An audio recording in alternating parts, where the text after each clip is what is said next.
सत श्री अकाल जी, स्वागत करते हैं साढ़े सारे दर्शकों का गूंजा सिख विरसे दी साड़ी खास पेशकश के। इस खास पेशकश के दिल्ली सिख गुरुद्वारा प्रबंधक कमेटी वालों बीते हफ्ते के जोड़े भी काम करवाए जाते हैं उसकी जानकारी आप तक पहुँचाने।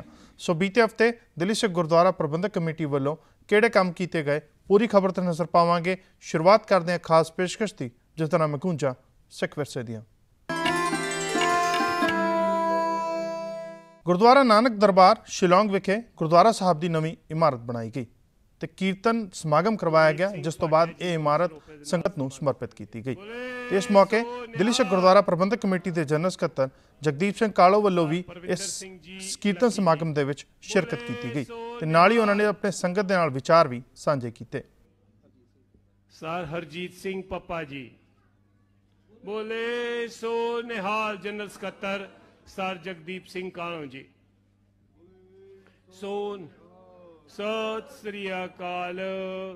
मैं दिल्ली सिख गुरुद्वारा प्रबंधक कमेटी वालों दिल्ली दी समूह संगत वालों सरदार गुरजीत सिंह जी अते शिलोंग दी समूह संगत नूं वधाई देना, वधाई दे पात्र है जिन्हां ने ये बहुत वड्डा उपराला करके इस गुरुद्वारा साहब की इमारत तैयार करवाई और अज ये बहुत वड्डा समागम इन्हां ने उलीकिया जिस विच ना केवल नॉर्थ ईस्ट तो बल्कि पंजाब तो, दिल्ली तो, बिदर तो बहुत सारे दूरों दूरों चल के संगत इत्थे पहुंची है। पंथ दियां महान शख्सियतां इत्थे पहुंचियां हैं जिन्हां विच साडे बहुत ही सत्कारयोग संत बाबा अवतार सिंह जी दल खालसा बेदी चंद सुर सिंह वाले पंथ दी महान शख्सियत, बाबा मेजर सिंह जी दशमेश तरना दल दे मुखी, बहुत सारिया होर शख्सियतां अलग अलग सिंह सभावां तो इत्थे पहुंचे है। सो सारियां नूं जी आया कहने आ। सर संगत जी जो तुसी अज इमारत देख रहे हो इस नूं बनाउण च लंबा समा लग्या और तिल फुल भेटा संगत दी इकत्तर करके एक गुरु घर की बिल्डिंग तैयार की गई। दास नूं पिछले 5 साल तो लगातार इस स्थान के उत्ते आउण दा मौका मिलिया, चाहे वो औखा समा कह लीए, औखे समय नूं सुखाला करन लई। तुसी सारे जानते हो कि जिस तरीके दे नाल 2018 दे विच इस जगह दे उत्ते सरकार वालों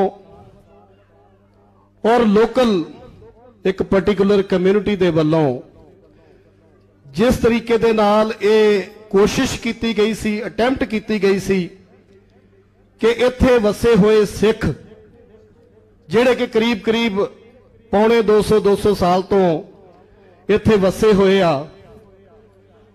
उन्हां नूं उजाड़ दिता जाए। सरकार दे मंत्रियों ने भी कोशिश की लेकिन किरपा गुरु साहब दी सी, उस मालिक दी किरपा सी। समा रहिंदियां दिल्ली सिख गुरुद्वारा प्रबंधक कमेटी वालों सरदार मनजिंदर सिंह सिरसा जी उन्हां दे नाल साडी टीम मेरे नाल सरदार गुरमीत सिंह भाटिया साहब खड़े आ, साडी सारी टीम उस समय इत्थे आई जदों इत्थे दहशत का माहौल बनिया सी और तुरंत इत्थों दी मेघालय हाई कोर्ट दे विच एप्लीकेशन मूव की। कोर्ट ने जायज फैसला लेंदे हुए उस समय जो सरकार ने नोटिस इशू किए सन इत्थों के बशिंदियां नूं, साडे वीरां नूं, भैणां नूं घरों बेकार करने की कोशिश की गई सी, उस दे उत्ते रोक लगा दी गई।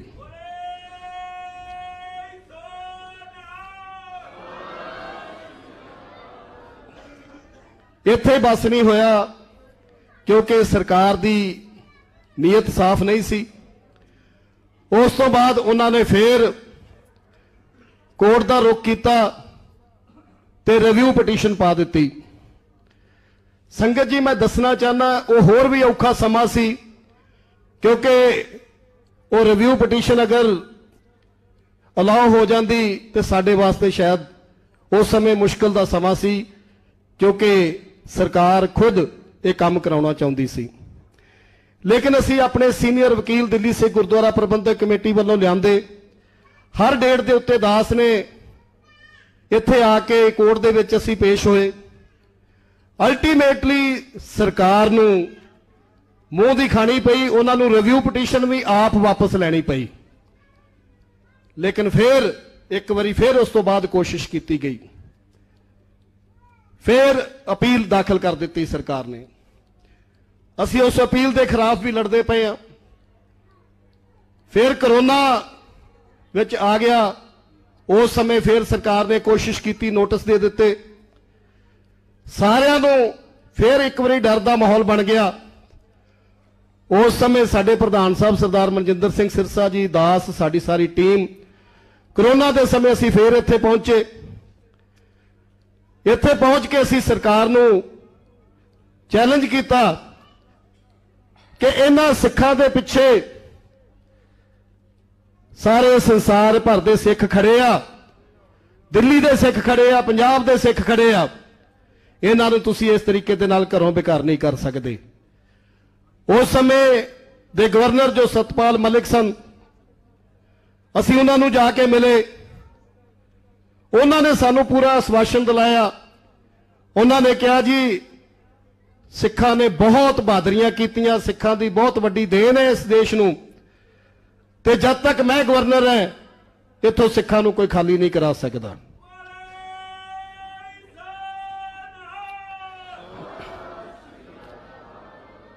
साडा जज्बा देख के सरकार नूं फिर पैर पिछे खिंचने पे। फिर असी सरकार नूं लिखिया कि तुसी जो कर रहे हो जाती आ, तुहानूं बैठ के गल करनी चाहिए सी। इत्थों दे सिखां दे नाल जिन्हां दी 5वीं पीढ़ी 4थी पीढ़ी इत्थे वसी हुई आ, जिन्हां ने इस स्टेट दे लई बहुत मेहनतां कीतियां, इस स्टेट की तरक्की दे लई, इस स्टेट की डिवेलपमेंट दे लई, तुहानूं उन्हां दे नाल गलबात का रस्ता करना चाहिए, गलबात का रस्ता लभना चाहिए। सरकार ने फिर साडी गल मन के साडे प्रतिनिधियों नूं बुलाया, ते मैं अज इस गल दे विच मैनूं कोई गुरेज नहीं है कि इत्थों दे साडे शेर सरदार गुरजीत सिंह जी, सरदार गुरजीत सिंह जी आओ, कित्थे हो तुसीं?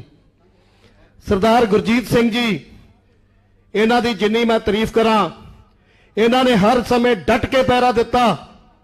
सरकार वालों धमकियां भी आईयां इन्हां नूं, होर बहुत सारे लोकल इन्हां नूं धमकियां आईयां, लेकिन असीं इन्हां नूं कहा कि दिल्ली कमेटी तुहाडे नाल खड़ी है, तुहानूं डरन दी लोड़ नहीं। और सरदार गुरजीत सिंह जी ने डट के पैरा दिता।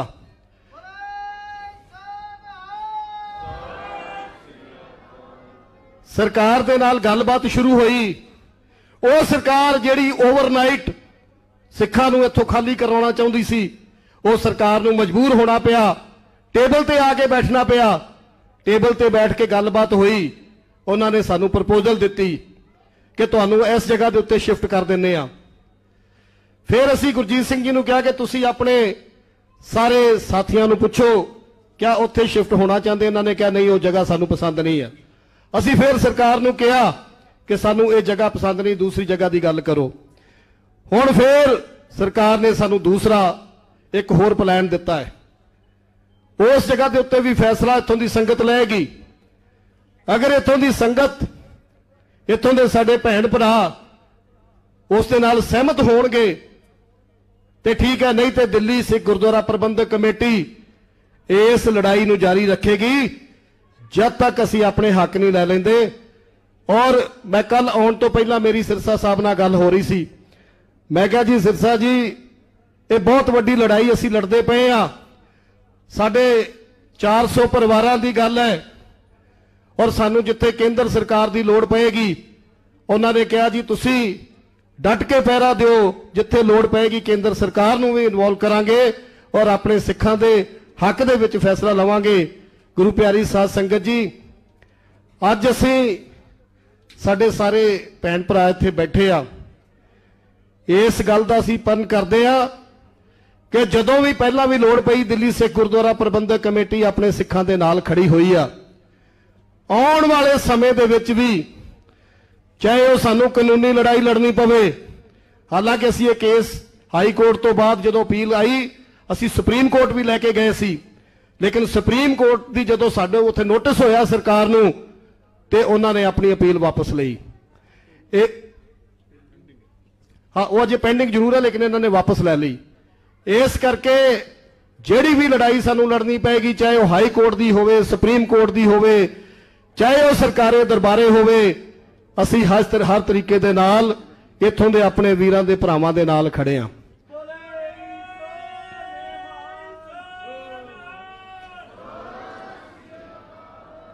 बड़ी खुशी की गल है क्योंकि साडे इत्थों दे वीरां भैणां दी जिहड़ियां पिछोकड़ है वो सारियां दा पंजाब दे नाल जुड़दा है। कोई 4 पीढ़ियां पहले आए, कोई 5 पीढ़ियां पहले आए आ। इत्थे आके ब्रिटिश सरकार दे टाइम तो अज तक लगातार इस सूबे दे विकास दे विच योगदान पाया है। सो अज सरकार नूं इस गल दे लई ध्यान देना चाहिदा है कि सिखां ने हमेशा ही देश दे भले दी गल कीती है, कौम दे भले दी गल कीती है, मानवता दी गल कीती है। अज जदों करोना लग्या सी, बेशक वो लोग जिन्हां ने इत्थे पत्थर मारे सन, जिन्हां ने इत्थे गोलियां चलाईयां सी, लेकिन औखा समा आउण ते इत्थों दे सिखां ने ही लंगर छकाए, लंगर लगाए। ये नहीं वेख्या भी इन्हां ने साडे उत्ते पत्थर मारे सी, गोलियां चलाईयां सी, क्योंकि सिख हमेशा मानवता की गल करते हैं। जिथे ये इन्ना वड्डा उपराला तुसीं कीता है और सानू बड़ी खुशी हुंदी है। मैं जदों भी इत्थे आउंदा सी देखदा सी कि इत्थों दे नौजवान बच्चों ने जिस तरह दमाले सजाए सी, छोटे छोटे बच्चों ने दमाले सजाए आ, सिक्खी दे नाल जुड़े आ, स्कूल इत्थे बकायदा चलाया जा रहा। सो दिल्ली सिख गुरुद्वारा प्रबंधक कमेटी ना केवल इन्हां दी लीगल लड़ाई बल्कि आउण वाले समय दे विच जो इत्थों दे बच्चे आ उन्हां नूं जे कोई धार्मिक विद्या की लोड़ होएगी, एजुकेशन की लोड़ होएगी, किते दिल्ली जाके हायर एजुकेशन की लोड़ होएगी, उस वास्ते भी दिल्ली सिख गुरुद्वारा प्रबंधक कमेटी मदद करेगी। सो मैं दिल्ली सिख गुरुद्वारा प्रबंधक कमेटी के प्रधान सरदार हरमीत सिंह कालका जी वालों, साडे समूह मैंबर साहबान वालों, मेरे नाल सरदार गुरमीत सिंह भाटिया जी साडे मैंबर, सरदार हरजीत सिंह पप्पा जी, सरदार परविंदर सिंह लक्की जी मेरे नाल आए आ। सो सारी संगत वालों, दिल्ली की समूह संगत वालों, मैं इत्थों की समूह संगत नूं, सरदार गुरजीत सिंह जी नूं, इत्थे गुरुद्वारा साहब की प्रबंधक कमेटी नूं बहुत बहुत बधाई देना कि जिस तरीके दे नाल इन्हां ने उपराला किया और ये आलीशान बिल्डिंग और गुरु ग्रंथ साहिब महाराज का सुशोभत अज करके इन्ना वड्डा समागम उलीकिया गया है। तुसीं देख रहे हो जिहड़ी अज इन्नी सुंदर पालकी साहब, ये भी कोई 15 दिन पहला गुरजीत जी कहते जी कालो साहब पालकी दिल्ली साहब तो आ रही सी, इन्हां ने सेवा लाई सी ते कहते जी पहुंच जाएगी। मैं कहा जी गुरु का काम गुरु ने आप करना है, गुरजीत जी घबराओ ना, तुसीं सारे काम समा रहिंदियां होणगे। सो गुरु साहब ने कृपा की। जिस दिन ये पालकी साहब इत्थे पहुंचे बहुत खुश होए, इन्हां दा फोन आया, कहते जी कालो साहब कमाल हो गई, ना केवल पालकी साहब बल्कि नाल सुखासन दा बैड भी पहुंच गया। सो बड़ी किरपा है, गुरु महाराज ने अपने कारज आप कराने हुंदे आ। सो मैं गुरजीत जी नूं जिथे बधाई देना और नाल इन्हां दे जो जज्बा है उस जज्बे दी इन्हां दी तारीफ करना है कि सारी संगत नूं इन्हां ने संभाल के उन्हां दी लीड करके और इत्थों दी लड़ाई लड़दे पे आ। गुंजा सिख विरसे दियां साडी खास पेशकश इस तरह जारी रहेगी। फिलहाल रुकते हैं ब्रेक दे लई। ब्रेक तो बाद आप सारे दर्शकों का स्वागत है। गुरु नानक सिख सोसाइटी दीयां चोणां होईयां जिस दे विच जतिंदरपाल सिंह गोल्डी ਅਤੇ ਸਰਬਜੀਤ ਸਿੰਘ ਨੂੰ ਜਿੱਤ ਪ੍ਰਾਪਤ ਹੋਈ ਹੈ, ਜਿਸ ਤੋਂ ਬਾਅਦ ਦਿੱਲੀ ਸਿੱਖ ਗੁਰਦੁਆਰਾ ਪ੍ਰਬੰਧਕ ਕਮੇਟੀ ਦੇ ਪ੍ਰਧਾਨ ਹਰਮੀਤ ਸਿੰਘ ਕਾਲਕਾ ਵੱਲੋਂ ਇਹਨਾਂ ਦਾ ਸਰੋਪਾ ਪਾ ਕੇ ਸਨਮਾਨ ਕੀਤਾ ਗਿਆ। ਬੜੀ ਖੁਸ਼ੀ ਦੀ ਗੱਲ ਕਿ ਗੁਰੂ ਨਾਨਕ ਸੇਵਾ ਸੁਸਾਇਟੀ ਦੀ ਜਿਹੜੀ ਕੱਲ ਇਲੈਕਸ਼ਨ ਹੋਈ, ਗੁਰੂ ਨਾਨਕ ਸਿੱਖ ਸੁਸਾਇਟੀ ਜਿਹੜੀ ਜਮਨਾ ਭਾਰਤ ਦੀ ਹੈ ਔਰ ਉਹਦੇ ਵਿੱਚ ਪੁਰਾਣੇ ਪ੍ਰਬੰਧਕ, ਪੁਰਾਣੇ ਮੌਜੂਦ ਸਾਰੇ ਲੋਕ ਜਿਹੜੇ ਇੱਥੇ ਮੌਜੂਦ ਨੇ, ਜਿਹੜੇ ਕਈ ਸਾਲਾਂ ਤੋਂ इस सोसाइटी के हिस्सेदार रहे ने, प्रधान रहे ने, वक्-वक् अहुदियां दे ਆਪਣੀਆਂ ਸੇਵਾਵਾਂ ਕੀਤੀਆਂ। ਇਹਨਾਂ ਨੇ ਔਰ ਇਹਨਾਂ ਦੀ ਇਲਾਕੇ ਦੀਆਂ ਜਿਹੜੀਆਂ ਸਿੰਘਤ ਜਿਹੜੀ ਗੁਰਦੁਆਰੇ ਦੇ ਪ੍ਰਬੰਧਕ ਪ੍ਰਧਾਨ ਸਾਹਿਬ ਸੈਕਟਰੀ ਸਾਹਿਬ ਜਿਹੜੇ ਵੋਟਾਂ ਪਾਉਂਦੇ ਨੇ, ਜਿਹੜੇ ਅਖਾੜੇ ਦੇ ਉੱਥੇ ਨੁਮਾਇੰਦੇ ਨੇ, ਉਹਨਾਂ ਦੀਆਂ ਵੋਟਾਂ ਦੇ ਨਾਲ ਸਰਦਾਰ ਜਤਿੰਦਰਪਾਲ ਸਿੰਘ ਜੀ ਨੂੰ ਜਿਹੜੀਆਂ ਵੋਟਾਂ ਪਾ ਕੇ ਇੱਥੇ ਜਿਤਾਇਆ। ਮੈਂ ਸਾਰੀਆਂ ਸੰਗਤਾਂ ਦਾ ਜਿੱਥੇ ਤਹਿ ਦਿਲੋਂ ਧੰਨਵਾਦ ਕਰਦਾ। ਇਸ ਗੱਲ ਦਾ ਵਿਸ਼ਵਾਸ ਦਿਵਾਉਂਦੇ ਹਾਂ ਕਿ ਗੁਰਦੁਆਰਾ ਪ੍ਰਬੰਧਕ ਕਮੇਟੀ ਦੇ ਸਹਿਯੋਗ ਦੇ ਨਾਲ ਜਿਹੜੇ ਵੀ ਕਾਰਜ ਇਸ ਇਲਾਕੇ ਦੀ ਸੰਗਤ ਚਾਹੇਗੀ, ਜਿਹੜੇ ਗੁਰੂ ਘਰ ਦੇ ਗੁਰੂ ਪੰਥ ਦੇ ਹੋਣਗੇ, ਹਮੇਸ਼ਾ ਅਸੀਂ ਇਹਨਾਂ ਦੇ ਸਹਿਯੋਗੀ ਬਣ ਕੇ ਇਹਨਾਂ ਦੇ ਨਾਲ ਚੱਲਾਂਗੇ, ਕਿਉਂਕਿ ਇਹ ਸਮੁੱਚੀ ਟੀਮ ਹਮੇਸ਼ਾ ਗੁਰੂ ਘਰਾਂ ਦੀਆਂ ਸੇਵਾਵਾਂ ਕਰਦੀ ਆਈ ਹੈ। ਸੋ ਮੈਂ ਸਮੁੱਚੀ ਟੀਮ ਸਰਦਾਰ ਜਤਿੰਦਰਪਾਲ ਸਿੰਘ ਜੀ ਗੋਲਡੀ ਜੀ ਔਰ ਸਰਦਾਰ ਸਰਬਜੀਤ ਸਿੰਘ ਜੀ ਨਾਗੀ ਉਹਨਾਂ ਨੂੰ ਲੱਖ ਲੱਖ ਵਧਾਈ ਦਿੰਦਾ। ਗੂੰਜਾ ਸਿੱਖ ਵਿਰਸੇ ਦੀਆਂ ਸਾਡੀ ਖਾਸ ਪੇਸ਼ਕਸ਼ ਇਸੇ ਤਰ੍ਹਾਂ ਜਾਰੀ ਰਹੇਗੀ। ਫਿਲਹਾਲ ਰੁਕਦੇ ਹਾਂ ਬ੍ਰੇਕ ਦੇ ਲਈ। ਬ੍ਰੇਕ ਤੋਂ ਬਾਅਦ ਆਪ ਸਾਰੇ ਦਰਸ਼ਕਾਂ ਦਾ ਸਵਾਗਤ ਹੈ। ਭਾਈ ਚਮਨਜੀਤ ਸਿੰਘ ਜੀ ਵੱਲੋਂ ਸ਼੍ਰੀ ਗੁਰੂ ਗੋਬਿੰਦ ਸਿੰਘ ਜੀ ਦੇ ਪ੍ਰਕਾਸ਼ ਪੁਰਬ ਨੂੰ ਸਮਰਪਿਤ ਹਰ ਸਾਲ ਦੀ ਤਰ੍ਹਾਂ ਇਸ ਵਾਰ ਵੀ ਕੀਰਤਨ ਸਮਾਗਮ ਕਰਵਾਇਆ ਗਿਆ। ਇਹ ਸਮਾਗਮ ਦਿੱਲੀ ਦੇ ਇਤਿਹਾਸਿਕ ਗੁਰਦੁਆਰਾ ਬੰਗਲਾ ਸਾਹਿਬ ਵਿਖੇ ਕਰਵਾਇਆ ਗਿਆ ਤੇ ਇਸ ਮੌਕੇ ਦਿੱਲੀ ਸਿੱਖ ਗੁਰਦੁਆਰਾ ਪ੍ਰਬੰਧਕ ਕਮੇਟੀ ਦੇ ਜਨਰਲ ਸਕੱਤਰ ਜਗਦੀਪ ਸਿੰਘ ਕਾਲੋਂ ਵੱਲੋਂ ਵੀ ਸ਼ਿਰਕਤ ਕੀਤੀ ਗਈ। 38ਵਾਂ ਸਮਾਗਮ ਹੈ। ਇਹ ਪੰਥ ਦੀ ਸਤਿਕਾਰ ਹਸਤੀ ਸਤਿਕਾਰਯੋਗ ਭਾਈ ਚਮਨਜੀਤ ਸਿੰਘ ਜੀ, ਜਿਨ੍ਹਾਂ ਵੱਲੋਂ ਪਿਛਲੇ 38 ਸਾਲਾਂ ਤੋਂ ਲਗਾਤਾਰ ਇਹ ਉਪਰਾਲਾ ਕੀਤਾ ਜਾ ਰਿਹਾ ਹੈ। ਸਾਹਿਬੇ ਕਮਾਲ ਦਸਮ ਪਿਤਾ ਧੰਨ ਧੰਨ ਸਾਹਿਬ ਸ੍ਰੀ ਗੁਰੂ ਗੋਬਿੰਦ ਸਿੰਘ ਮਹਾਰਾਜ ਜੀ ਦੇ ਪ੍ਰਕਾਸ਼ ਦਿਹਾੜੇ ਨੂੰ ਸਮਰਪਿਤ ਇਹ ਸਮਾਗਮ ਰੱਖੇ ਜਾਂਦੇ ਹਨ। ਸੋ ਮੈਂ ਜਿੱਥੇ ਆਪ ਸਮੂਹ ਸਾਧ ਸੰਗਤ ਨੂੰ ਅੱਜ ਦੇ ਇਹ ਸਮਾਗਮ ਦੀ ਵਧਾਈ ਦਿੰਦਾ, ਉੱਥੇ ਨਾਲ ਹੀ ਗੁਰੂ ਮਹਾਰਾਜ ਦੇ ਚਰਨਾਂ 'ਚ ਅਰਦਾਸ ਬੇਨਤੀ ਜੋਦੜੀ ਕਰਦਾ ਹੈ ਕਿ ਇਹਨਾਂ ਨੂੰ ਭਾਈ ਚਮਨਜੀਤ ਸਿੰਘ ਜੀ ਨੂੰ ਗੁਰੂ ਮਹਾਰਾਜ ਇਸੇ ਤਰ੍ਹਾਂ ਹੀ ਬਲ ਬਖਸ਼ਣ ਤਾਂ ਕਿ ਇਹ ਇਸੇ ਤਰ੍ਹਾਂ ਪੰਥ ਤੇ ਕੌਮ ਦੀ ਸੇਵਾ ਕਰਦੇ ਰਹਿਣ ਅਤੇ ਗੁਰੂ ਸਾਹਿਬ ਦੀ ਇਲਾਹੀ ਬਾਣੀ ਦਾ ਪ੍ਰਚਾਰ ਅਤੇ ਪ੍ਰਸਾਰ ਕਰਦੇ ਰਹਿਣ। ਗੁਰੂ ਪਿਆਰੀ ਸਾਧ ਸੰਗਤ ਜੀ, ਦਸਮ ਪਿਤਾ ਧੰਨ ਧੰਨ ਸਾਹਿਬ ਸ੍ਰੀ ਗੁਰੂ ਗੋਬਿੰਦ ਸਿੰਘ ਮਹਾਰਾਜ ਜੀ ਦਾ ਪ੍ਰਕਾਸ਼ ਦਿਹਾੜਾ ਅੱਜ ਇਸ ਸਮਾਗਮ ਦੇ ਰੂਪ ਵਿੱਚ ਮਨਾ ਰਹੇ ਹਾਂ। ਗੁਰੂ ਸਾਹਿਬ ਨੇ ਕਿਰਪਾ ਕਰਕੇ ਆਪਣੀ ਬਖਸ਼ਿਸ਼ ਕਰਕੇ ਰਹਿਮਤ ਕਰਕੇ ਸਾਨੂੰ ਸਿੱਖੀ ਸਰੂਪ ਬਖਸ਼ਿਆ। ਖੰਡੇ ਬਾਟੇ ਦੀ ਪੌਲ ਬਖਸ਼ੀ, ਅੰਮ੍ਰਿਤ ਦੀ ਦਾਤ ਬਖਸ਼ੀ, 5 ਕਕਾਰ ਬਖਸ਼ੇ, ਸਿੱਖੀ ਸਰੂਪ ਬਖਸ਼ਿਆ। ਅੱਜ ਅਸੀਂ ਗੁਰੂ ਸਾਹਿਬ ਵੱਲੋਂ ਦਿੱਤੀਆਂ ਹੋਈਆਂ ਦਾਤਾਂ ਦੇ ਧਾਰਨੀ ਬਣੀਏ, ਅਮਰ ਛਕੀਏ, ਗੁਰੂ ਵਾਲੇ ਬਣੀਏ। ਗੁਰੂ ਸਾਹਿਬ ਨੇ ਧਰਮ ਦੀ ਖਾਤਰ, ਮਾਨਵਤਾ ਦੀ ਖਾਤਰ, ਜ਼ੁਲਮ ਦੇ ਖਿਲਾਫ, ਉਸ ਸਮੇਂ ਦੀ ਹਕੂਮਤ ਦੇ ਜ਼ੁਲਮ ਦੇ ਖਿਲਾਫ 14 ਜੰਗਾਂ ਲੜੀਆਂ। ਤਿਲਕ ਅਤੇ ਜੰਜੂ ਦੀ ਖਾਤਰ ਗੁਰੂ ਤੇਗ ਬਹਾਦਰ ਸਾਹਿਬ ਨੇ ਸ਼ਹਾਦਤ ਦਿੱਤੀ। ਗੁਰੂ ਸਾਹਿਬ ਜੀ ਦੇ 4 ਸਾਹਿਬਜ਼ਾਦੇ ਬਾਬਾ ਅਜੀਤ ਸਿੰਘ ਜੀ, ਬਾਬਾ ਜੁਝਾਰ ਸਿੰਘ ਜੀ ਚਮਕੌਰ ਦੀ ਗੜੀ ਦੇ ਵਿੱਚ ਉਸ ਜ਼ਾਲਮ ਹਕੂਮਤ ਦੇ ਖਿਲਾਫ, ਜ਼ੁਲਮ ਦੇ ਖਿਲਾਫ ਲੜਦੇ ਹੋਏ ਸ਼ਹਾਦਤਾਂ ਪਾਈਆਂ। ਗੁਰੂ ਸਾਹਿਬ ਜੀ ਦੇ ਛੋਟੇ ਸਾਹਿਬਜ਼ਾਦੇ ਬਾਬਾ ਜੋਰਾਵਰ ਸਿੰਘ ਜੀ, ਬਾਬਾ ਫਤਿਹ ਸਿੰਘ ਜੀ, ਜਿਨ੍ਹਾਂ ਨੇ ਸਿੱਖੀ ਦੀਆਂ ਉਹ ਨੀਹਾਂ ਸਰਹਿੰਦ ਦੀ ਦੀਵਾਰ ਦੇ ਵਿੱਚ ਆਪਣਾ ਖੂਨ ਦੇ ਕੇ ਉਹ ਨੀਂਹ ਰੱਖੀ, ਜਿਸ ਦੇ ਉੱਤੇ ਅੱਜ ਸਿੱਖੀ ਦਾ ਮੀਨਾਰ ਖੜਾ ਹੈ। ਉਹਨਾਂ ਸਾਹਿਬਜ਼ਾਦਿਆਂ ਦੀਆਂ ਮਹਾਨ ਸ਼ਹਾਦਤਾਂ, ਮਾਤਾ ਗੁਜਰ ਕੌਰ ਜੀ ਦੀ ਮਹਾਨ ਸ਼ਹਾਦਤ ਨੂੰ ਯਾਦ ਕਰਦੇ ਹੋਏ ਸੰਗਤ ਜੀ ਅੱਜ ਗੁਰੂ ਦੇ ਲੜ ਲੱਗੀਏ, ਗੁਰੂ ਵਾਲੇ ਬਣੀਏ, ਗੁਰੂ ਦੀ ਬਾਣੀ ਅਤੇ ਬਾਣੇ ਦੇ ਧਾਰਨੀ ਹੋਈਏ। ਅੱਜ ਦੇ ਇਸ ਸਮਾਗਮ ਦੇ ਵਿੱਚ ਮਹਾਨ ਸ਼ਹੀਦ ਬਾਬਾ ਦੀਪ ਸਿੰਘ ਜੀ ਦਾ ਜਨਮ ਦਿਹਾੜਾ, ਉਸ ਨੂੰ ਵੀ ਸਮਰਪਿਤ ਅੱਜ ਦਾ ਸਮਾਗਮ ਮਨਾਇਆ ਜਾ ਰਿਹਾ ਹੈ। ਬਾਬਾ ਜੀ ਨੇ 75 ਸਾਲ ਦੀ ਉਮਰ ਦੇ ਵਿੱਚ ਜਿਸ ਤਰੀਕੇ ਦੇ ਨਾਲ ਲਕੀਰ ਖਿੱਚ ਕੇ ਇਹ ਫੈਸਲਾ ਕੀਤਾ, ਜੋ ਤੋਂ ਪ੍ਰੇਮ ਖਿਲਨ ਕਾ ਚਾਓ, ਸਿਰ ਤਰ ਤਲੀ ਗਲੀ ਮੇਰੀ ਆਓ, ਇਤ ਮਾਰਗ ਪੈਰ ਧਰੀਜੈ, ਸਿਰ ਦੀਜੈ ਕਾਨ ਨਾ ਕੀਜੇ। कि जिसनू सिक्खी प्यारी है, जिसने सिक्खी दी खातर, धर्म दी खातर जुल्म दे खिलाफ लड़ना है, शहीदियां पाउणियां, उन लकीर तो अगे आ जान। ते बाबा जी ने ये प्रण किया कि सीस तली दे उत्ते धर के भी दुश्मनां दे आहू लाहे, और जो हरमंदर साहब दी जो बेदबी की जा रही सी, उन्हां दुष्टां नूं, दुश्मनां नूं उत्थों मार मुकाया। अज उन्हां महान शहीद बाबा दीप सिंह जी के जन्म दिहाड़े नूं समर्पित ये अज दे समागम भी रखे गए हैं।